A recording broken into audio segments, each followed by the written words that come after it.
Welcome, as we delve into the remarkable life and profound impact of Peter Tosh, a reggae pioneer whose music transcended boundaries and ignited change. From his early days with the Wailers to his solo career advocating for justice and equality, discover the journey of a musical legend whose voice continues to resonate today.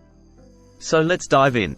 Peter Tosh, born Winston Hubert Mackintosh, named after British Prime Minister Winston Churchill, on the 19th of October 1944 in Westmoreland, the westernmost parish of Jamaica, to parents James Mackintosh and Alvera Kirk. He was abandoned by both parents, and after being shuffled among relatives he was reared by an aunt in Grange Hill.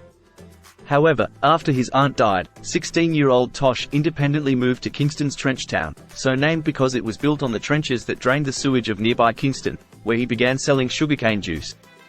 Already entrenched in the local Christian church, where he sang in the choir, Tosh had learned to play the organ and mastered the guitar.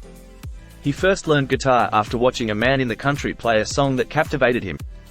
He watched the man play the same song for half a day, memorizing everything his fingers were doing. He then picked up the guitar and played the song back to the man perfectly.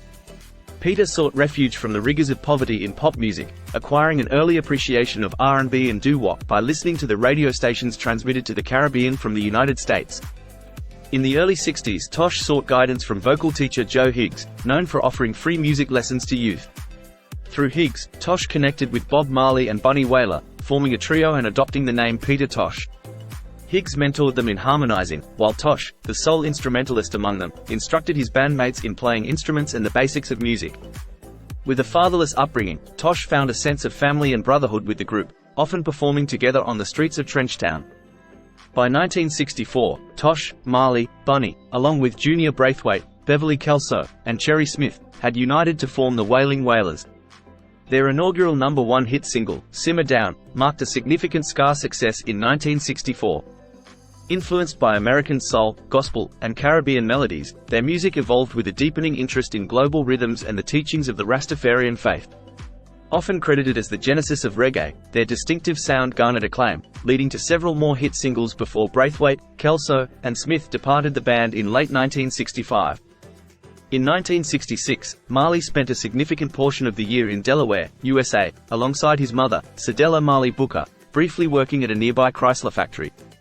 Upon returning to Jamaica in early 1967, Marley's interest in music and spirituality was reignited. Already devout Rastafarians, Tosh, Bunny, and Marley deepened their involvement with the Rastafari faith, leading to the renaming of their musical group as the Wailers. Tosh later explained that they chose the name to symbolize vocal expression and mourning. The trio, signed to Jad Records by Danny Sims and Johnny Nash, rejected ska's upbeat tempo in favor of a rocksteady pace infused with politically and socially conscious lyrics inspired by Rastafarian beliefs. Teaming up with producer Lee "Scratch" Perry, they recorded iconic reggae tracks like Soul Rebel, Duppy Conqueror, and Small Axe. With the addition of bassist Aston "Family Man" Barrett and drummer Carlton Barrett in 1970, the Wailers' sound evolved. Tosh, the backbone of the group, contributed as a multi-instrumentalist and prolific songwriter, offering a militant perspective that complemented Marley's more soothing tones, akin to Lennon and McCartney's dynamic. In 1972, Danny Sims transferred the remainder of the Jad Records contract to Chris Blackwell's Island Records, leading to the release of their debut album, Catch a Fire, in 1973, followed by Burnin' the same year.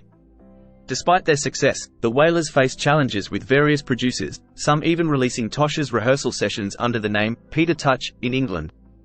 In a tragic turn, Tosh experienced a car accident in 1973 while driving with his girlfriend Yvonne, resulting in her death and Tosh suffering severe skull fractures.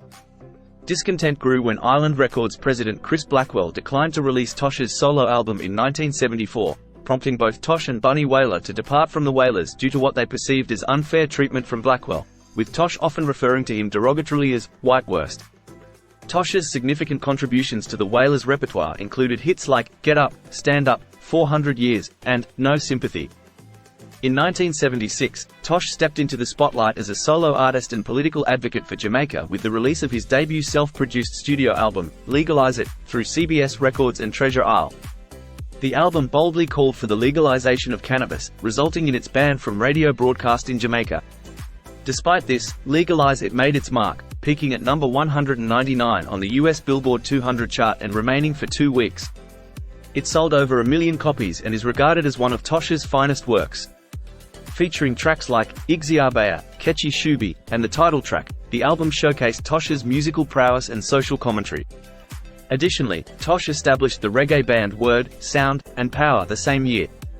Evolving into a symbol of human rights activism, particularly for black dignity and racial pride, Tosh continued his crusade with the release of his second solo album, Equal Rights, in 1977. The album featured his recording of a song co-written with Marley, Get Up, Stand Up, and a cover of Stepping Razor that would also appear on the soundtrack to the film Rockers. Accompanied by his band Word, Sound, and Power, who remained his touring companions for the following years and contributed to his albums during this period, Tosh signed with the Rolling Stones record label, Rolling Stones Records, in 1978. This collaboration led to the release of the album Bush Doctor, which propelled Tosh into a broader audience. Bush Doctor featured collaborations with Rolling Stones frontmen Mick Jagger and Keith Richards, notably on the lead single, a rendition of The Temptations' Don't Look Back, performed as a duet with Jagger. During Bob Marley's iconic One Love Peace concert in 1978, Tosh made a bold statement by lighting a marijuana spliff on stage and advocating for the legalization of cannabis, openly criticizing dignitaries Michael Manley and Edward Seaga for their inaction on the issue. Subsequently, months later, Tosh faced police brutality when he was severely beaten by law enforcement after leaving Skateland Dance Hall in Kingston. Following the release of Mystic Man, 1979, and Wanted Dread and Alive, 1981, on Rolling Stones Records, Tosh sought mainstream success while maintaining his militant stance, albeit with modest achievements compared to Marley. In 1984, after Mama Africa's release, he entered self-imposed exile to seek spiritual guidance in Africa and terminate recording agreements in South Africa due to disagreements with EMI over promotion. Tosh actively opposed South African apartheid through concerts and songs like Apartheid, 1977. His career saw a revival in 1987 when he won a Grammy for Best Reggae Performance for No Nuclear War, his final album. On September 11, 1987, shortly after returning home to Jamaica, Peter Tosh encountered a three-man gang who arrived on motorcycles, demanding money. Despite Tosh's insistence that he had no money at home, the gang remained, torturing him and holding him hostage along with his associates who arrived later. Dennis Lepo Lobban, a former acquaintance of Tosh's whom he had tried to help when he was released from prison, led the gang. Despite Tosh's pleas and denials of having cash, the situation escalated, leading to reckless gunfire. Tragically, Tosh was shot twice in the head and killed. Herbalist Wilton Doc Brown and disc jockey Jeff "Free Eye" Dixon also lost their lives in the incident. Several others sustained injuries, including Tosh's partner Andrea Marlene Brown, Free Eye's wife Yvonne, Tosh's drummer Carlton Santa Davis, and musician Michael Robinson. Dennis Lepo Lobban, after surrendering, was convicted and initially sentenced to death by hanging, though his sentence was later commuted in 1995. Another suspect was acquitted due to lack of evidence, while the identities of the other two gunmen remain unknown. He was only 42 years old. Personally, Peter Tosh was legally married to Andrea Marlene Brown, although they did not have children together. However, Tosh fathered 10 children from previous relationships. His son Andrew Tosh, following in his father's footsteps, is a Jamaican reggae singer known for his striking vocal similarity to his late father. Like Peter Tosh, Andrew also shares a talent for riding the unicycle. In 2012, Peter Tosh was honored posthumously with the Jamaican Order of Merit in recognition of his exceptional talents as a musician, performer, critical thinker, and beloved native son of Jamaica. And there you have it. As we conclude our exploration of Peter Tosh's life, may his legacy of activism and musical brilliance inspire us all to strive for a world of equality and justice. Don't forget to like, share, and subscribe for more insightful content on the lives of extraordinary individuals who shaped our world. Thank you for watching, take care and bye for now.